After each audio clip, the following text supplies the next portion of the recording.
ខ្លាចជាមនុស្សម្នាក់ដែលមានរបៀបរៀបរយបន្ទាប់ពីស្ដាប់វីដេអូនេះមិនចាំបាច់មាន motivation រាល់ថ្ងៃមិនចាំបាច់ចំណាយពេលវេលាធ្វើ plan រាល់ថ្ងៃគ្រាន់តែ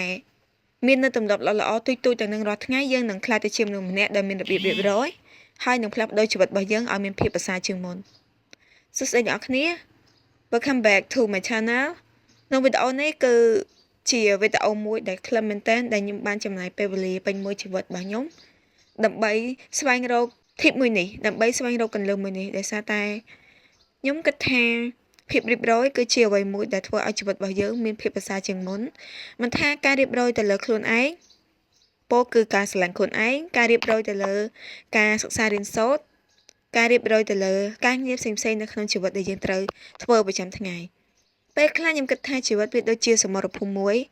ដែលយើងត្រូវប្រកួតជាមួយខ្លួនឯងរាល់ថ្ងៃយើងត្រូវច្បាំងមួយខ្លួនឯងរាល់ថ្ងៃបើសិនជាយើងសុំចោះចាញ់នៅពេលវេលាយើងសុំចោះចាញ់នៅសមរភូមិហ្នឹងគឺយើងនឹងខ្លាចទៅជាមនុស្សម្នាក់ដែលអត់មានការអភិវឌ្ឍអីទេគឺយើងនឹង stuck នៅក្នុងទីកន្លែងមួយកន្លែងទីកន្លែងដែលស្ដុកទីកន្លែងដែលចង្អៀតងងឹតមួយកន្លែងបើសិនជាយើង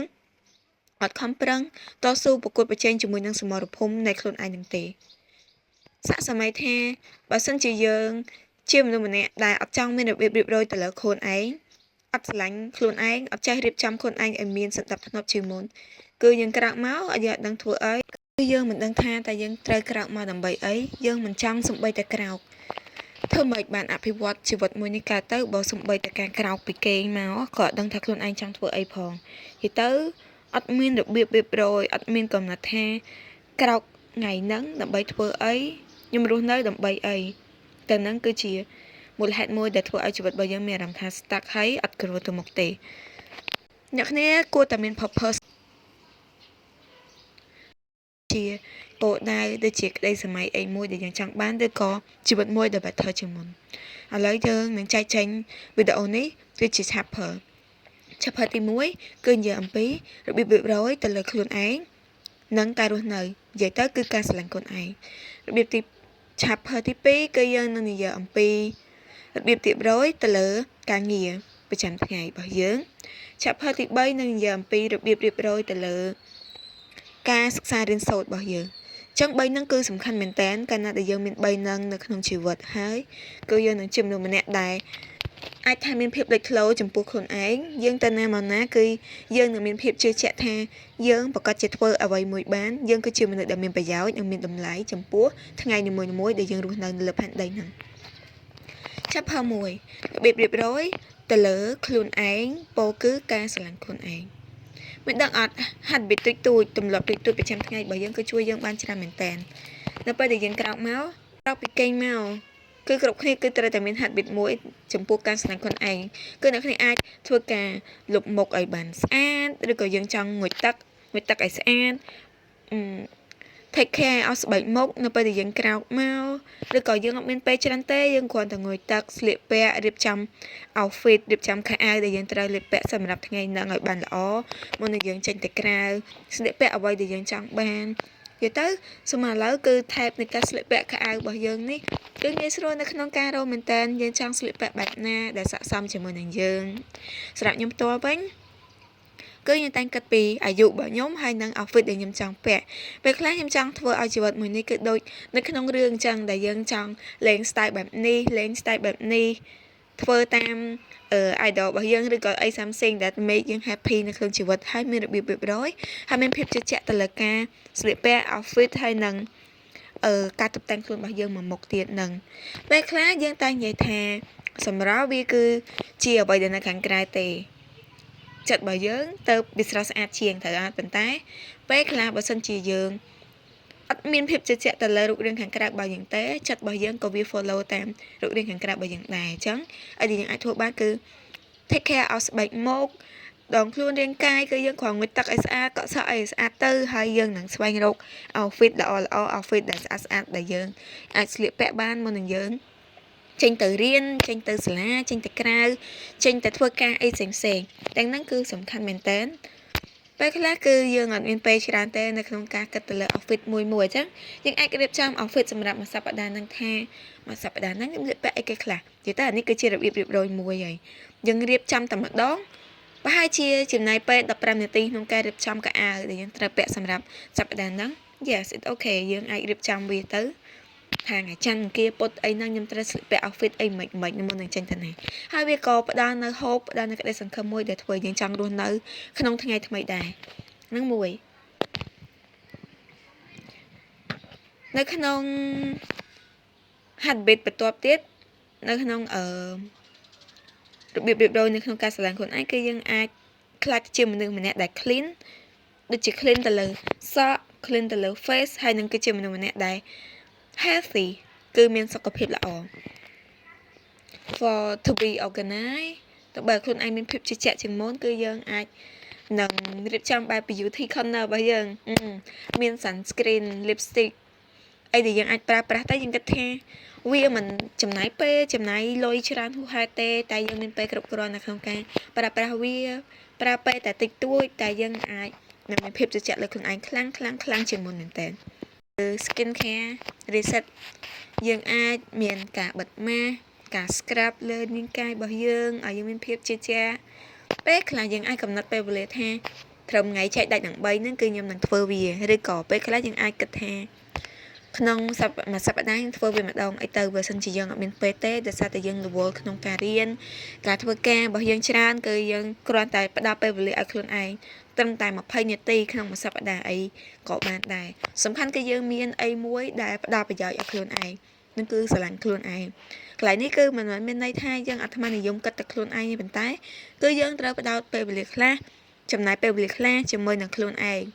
ជាមួយនឹងការអភិវឌ្ឍខ្លួនឯងធ្វើឲ្យខ្លួនឯងខ្លាចទៅជាមនុស្សម្នាក់ដែល better ជាងមុនដូចនិយាយមែនអញ្ចឹងចំពោះ dress clean មែនតើ outfit របស់យើងបើចាំថាយើងស្លៀកពាក់កៅអៅតន់តកៅអៅថ្លៃកៅអៅទិញមក brand ទៅយើងពាក់បានទេគឺយើងត្រូវស្លៀកពាក់កៅអៅណាដែលយើង feel like ពេលពាក់ទៅធ្វើឲ្យយើងថ្លៃថ្នូរ expensive ហើយស្រស់ស្អាតហើយយើងពេញចិត្តហើយវាក៏មិនចំណាយលុយច្រើនចំណាយពេលច្រើនចំពោះយើងដែរហើយយើងនឹង feel comfortable ជាមួយនឹងសម្លៀកបំពាក់ទាំងហ្នឹងដែលជា style របស់យើងធ្វើជាខ្លួនឯងអូខេឥឡូវយើង move ទៅកាន់របៀបរៀបរយនៅក្នុងការរស់នៅអ្វីដែលខ្ញុំឃើញប្រទេសច្រើនជាងគេរបៀបរៀបរយនៅក្នុងការរស់នៅនោះគឺយើងត្រូវតែជាមនុស្សម្នាក់ដែលច្បាស់លាស់ជាមួយនឹងកាតព្វកិច្ចនិងកិច្ចការងាររបស់យើងដែលយើងត្រូវធ្វើ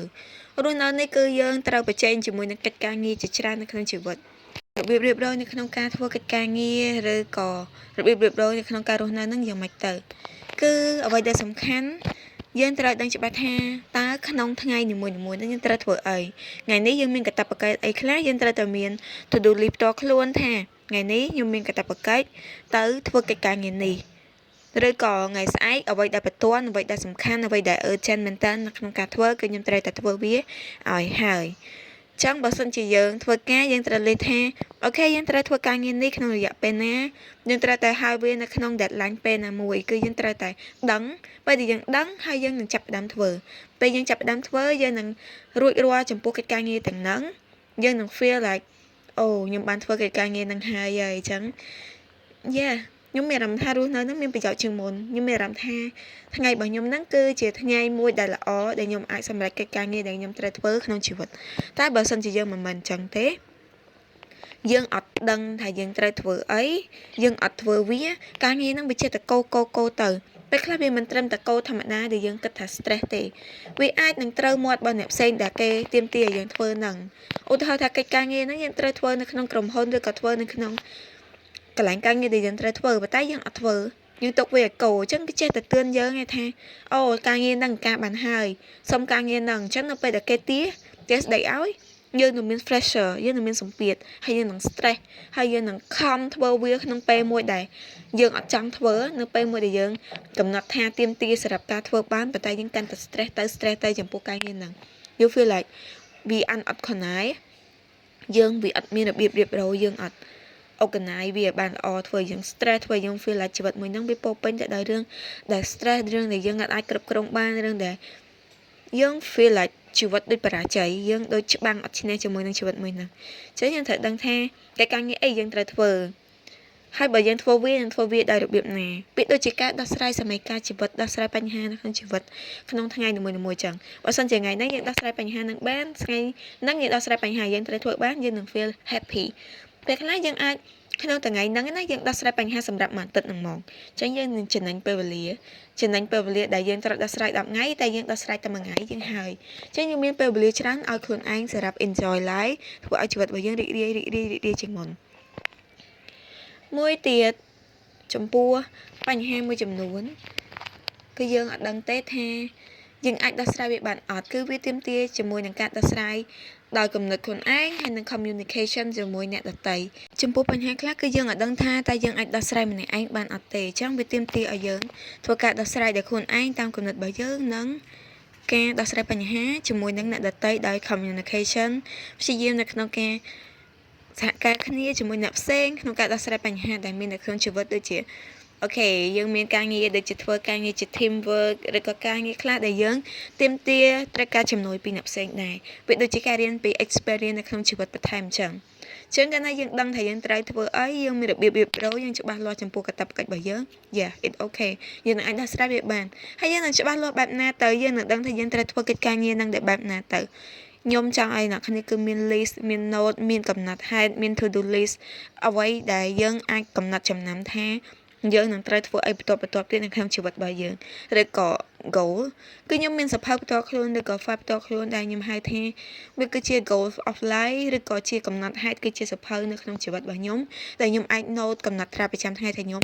ត្រូវធ្វើអីខ្ញុំមានក្តីសម័យអីហើយក្តីសម័យរបស់ខ្ញុំគឺវាឧស្សាហ៍ផ្លាស់ប្ដូរមែនតើដែលយើង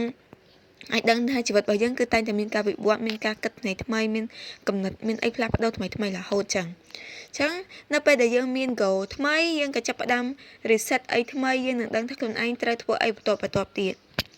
តែនឹងគឺជារបៀបរៀបរយនៅក្នុងការរស់នៅគឺយើងត្រូវដឹងអំពីអីដែលយើងត្រូវធ្វើហើយនឹងចាប់ផ្ដើមធ្វើវាដោយអត់មានភាពស្ទាក់ស្ទើរដោយឆ្លៀសវៃដោយការដែលឆ្លៀសវៃមួយដែលក្នុងការស្វែងរកដំណោះស្រាយនៅមួយចុងក្រោយគឺ chapter 3 គឺយើងត្រូវដឹងអំពីរបៀបរៀបរយនៅក្នុងការសិក្សារៀនសូត្រអូខេរៀបរយនៅក្នុងការសិក្សារៀនសូត្រហ្នឹងអ្វីដែលសំខាន់គឺយើងនឹងដឹងថាអូខេថ្ងៃនេះខ្ញុំនឹងត្រូវរៀនអីគេហើយក្នុងម៉ោងរៀនហ្នឹងគឺខ្ញុំរៀនម៉ោងណាពេលណាមុខវិជ្ជាអីហ្នឹងយើងត្រូវរៀនកំណត់ពេលថាមុខវិជ្ជាមួយខ្ញុំរៀនម៉ោងនេះនៅសាលាខ្ញុំរៀនប្រហែលម៉ោងហើយក្នុងម៉ោងនីមួយៗហ្នឹងខ្ញុំត្រូវចេះអីគេមួយឥឡូវគឺបច្ចេកវិទ្យាសាហាវមែនតើគឺយើងចង់ចេះអីគ្រាន់តែសួរ AI សួរ ChatGPT ទៅគឺវាចេញមកទាំងអស់ហ្មងគឺខ្វះតែពេលរៀនទេបើយើងមានពេលរៀនយើងនឹងផ្ដោតអារម្មណ៍ផ្ដោតចិត្តទៅលើការរៀនរបស់យើងគឺយើងនឹងអាចចេះយើងចង់ចេះបារាំងយើងចង់ចេះអង់គ្លេសគឺយើងអាច research យើងអាចរៀនតែខ្លួនឯងគឺយើងអាចធ្វើអ្វីបានគ្រប់យ៉ាងអូខេថ្ងៃហ្នឹងខ្ញុំចង់ចេះពី system ណាមួយពីផ្នែកណាមួយនៅក្នុងរាងកាយឧទាហរណ៍ទៅយើងជាសិស្សពេទ្យចឹងទៅយើងរៀបចំទៅកំណត់ថាពេលវេលា1ម៉ោងនេះខ្ញុំត្រូវរៀនចេះអាហ្នឹងឲ្យបានខ្ញុំត្រូវ research ខ្ញុំត្រូវសួរ AI ខ្ញុំត្រូវ research មើលនៅក្នុងសភៅផ្សេងអូខេហ្នឹងចំពោះការរៀនសូត្រទៀតបើសិនជាយើងទៅរៀនដោយយើងអត់មានសុខភាពល្អយើងឈឺក្បាលយើងងុយគេងយើងគេអត់គ្រប់ពីយប់អាហ្នឹងក៏វាអត់បានធ្វើឲ្យយើងមានអារម្មណ៍ល្អក្នុងការបដោតដែរអញ្ចឹងគួរតែញ៉ាំអាហារបានគ្រប់គ្រាន់គេងនិងសម្រាកបានគ្រប់គ្រាន់ប៉ុន្តែពេលវេលាដែលយើងក្រោកពីគេងមកវាត្រូវតែជាពេលវេលាដែល productive ពេលវេលា1នាទីរបស់យើងគឺជាពេលវេលាមួយដ៏មានតម្លៃតែនៅពេលដែលយើងគេងគឺយើងគេងឲ្យបានឆ្អែត5-6ម៉ោងចឹងទៅក្រោកមកគឺត្រូវតែមានកម្លាំងហើយ productive មែនតើមកចំពោះការញ៉ាំត្រូវមើលអាហារណាដែលផ្ដល់នូវសុខភាពល្អចំពោះយើងដូចជាការញ៉ាំបន្លែកុំញ៉ាំរបស់ផ្អែមពេកហើយយើងញ៉ាំអាហារដែលយើងអាចធ្វើដោយខ្លួនឯងជាចំណាយពេលវេលាខ្លះទៅសម្រាប់ការស្រឡាញ់ខ្លួនឯងគឺត្រូវតែមានអាហារផ្ទាល់ខ្លួនធ្វើអាហារម្ហូបបាយហ្នឹងយើងអាចយកទៅសាលាអាចធ្វើអីដោយខ្លួនឯងណាមួយវារៀបរយមួយទៀតគឺយើងអាចចំណេញលុយអន្សំដែលយើងអាចប្រើប្រាស់វានៅពេលដែលយើងត្រូវការចាំបាច់ជាងដែលយើងចំណាយលុយអត់ប្រយោជន៍ទៅលើការញ៉ាំយើងមិនប្រកាសថាយើងទិញកែមកមានអនាម័យទេអញ្ចឹងបើសិនជាយើងអាចចំណាយវាពេលធ្វើអាហារដែលខ្លួនឯងរៀបចំម្ហូបអាហារខ្លួនឯងវាក៏ saving money របស់យើងដែរសាកកាត់មើលឧទាហរណ៍តែយើងគឺជាមនុស្សម្នាក់ដែលក្រៅពីគេងមកពឹបយើងងូតទឹកស្អាតម៉ាតយើងរៀបចំខ្លួនស្អាតម៉ាតស្លៀកពាក់ outfit ដែលយើងស្រឡាញ់ take care of skin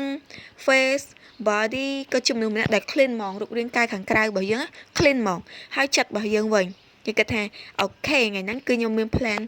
ឈ្នះលើកោដៅមួយនេះខ្ញុំត្រូវតែធ្វើកិច្ចការមួយនេះឲ្យហើយនៅក្នុងថ្ងៃនេះកំណត់ពេលវេលាក្នុង1ម៉ោងនេះខ្ញុំត្រូវតែធ្វើការងារហ្នឹងឲ្យហើយអូខេខ្ញុំទៅរៀនខ្ញុំត្រូវចេះគេខ្លះនៅក្នុងថ្ងៃហ្នឹងខ្ញុំអាច research ខ្ញុំអាចសួរ AI ដើម្បីចេះមេរៀនហ្នឹងឲ្យបានហើយយើងគិតមួយទៀតបើសិនជាខ្ញុំឃ្លានគឺខ្ញុំមានអាហារខ្ញុំមានបាយខ្ញុំមានភេសជ្ជៈអីដែលខ្ញុំយកទៅឲ្យខ្លួនឯងអូខេខ្ញុំអត់បានចំណាយលុយអីទៅលើការទិញអីអត់ប្រយោជន៍ទេអញ្ចឹងខ្ញុំអាចយកលុយសន្សំហ្នឹងសម្រាប់ធ្វើអីនៅពេលដែលខ្ញុំត្រូវការចាំបាច់ទៀតនិយាយទៅគឺយើង feeling like stressful នៅក្នុងជីវិតរបស់យើងគឺយើងមានរបៀបរៀបរយមែនតើពេលដែលយើងមានរបៀបរៀបរយចំពោះខ្លួនឯងយើងនឹងផ្ដល់ភាពជឿជាក់ឲ្យខ្លួនឯងហើយអ្នកដទៃក៏គេមើលមកថាអូម្នាក់ហ្នឹងពិតជាមាន organize គឺជំនុំម្នាក់ដែលរៀបចំជីវិតបានល្អមានរបៀបរៀបរយហើយគេមានគោលដៅច្បាស់លាស់ទៀតអញ្ចឹងយើងអាចរស់នៅមួយថ្ងៃរបស់យើងស្មើនឹង10ថ្ងៃរបស់អ្នកផ្សេងចំណាយពេល10ថ្ងៃក្នុងការធ្វើកាតព្វកិច្ចមួយប្រចាំថ្ងៃហើយពេលខ្លះពជាពេលអូបឡាយរហូតដល់អត់ធ្វើទៀតតែយើងចំណាយពេលតែមួយថ្ងៃឯងអាចធ្វើការងារទាំង10មុខដែលយើងត្រៀមសម្រាប់ពេល10ថ្ងៃទៀតយើងគឺជាមនុស្សម្នាក់ដែលមានរបៀបរៀបរយមែនតើនៅក្នុងជីវិតហើយយើងគឺជាម្នាក់ដែលចំណេញពេលវេលាហើយមិនយូរមិនឆាប់ទេដូចគោលដៅដែលយើងត្រៀមថា10ឆ្នាំទៀតយើងនឹងទៅដល់គោលដៅហ្នឹងអាចថាយើងចំណាយពេលតែ2ឆ្នាំយើងអាចទៅដល់គោលដៅរបស់យើងក៏ថាបានអញ្ចឹងសរុបមកវិញសរុបទាំង3សំខាន់មានរបៀបរៀបរយទៅលើការស្រឡាញ់ខ្លួនឯងទៅលើខ្លួនឯងរបៀបរបបរស់នៅហើយនឹងមានរបៀបរៀបរយទៅលើការសិក្សារៀនសូត្រនិងការធ្វើការងារគឺវាជួយយើងខ្លាំងមែនតើនៅក្នុងជីវិតហ្នឹងធ្វើឲ្យយើងឆាប់ទៅដល់គោលដៅនៅក្នុងជីវិតធ្វើឲ្យយើងហៅទៅជាមនុស្សម្នាក់ដែលមានចំណុចជាក់លើខ្លួនឯងគឺជាមនុស្សម្នាក់ដែលលេចធ្លោគឺជាមនុស្សម្នាក់ដែលធ្វើឲ្យខ្លួនឯងស្រឡាញ់ខ្លួនឯងមែនតើហើយគឺជាមនុស្សម្នាក់ដែលធ្វើឲ្យមាននៅភាពរីករាយនៅក្នុងជីវិតនឹងអ្នកដទៃមើលមកថាយើងពិតជាមនុស្សម្នាក់ដែលផ្ដល់នូវ motivate ដល់ខ្លួនឯងក៏ដូចជាអ្នកដទៃដែរវាគឺជាគំរូដ៏ល្អនៅក្នុងការរស់នៅហើយនឹងធ្វើឲ្យយើងសប្បាយចិត្តនៅក្នុងការរស់នៅមែនតើអូខេសង្ឃឹមអ្នកនរគ្នាតទៅពីស្ដាប់វីដេអូនេះនឹងរកឃើញចំណុចណាមួយដែលអាចកែប្រែខ្លួនឯងនិងក្លាយជាមនុស្សម្នាក់ដែលមានរបៀបរៀបរយ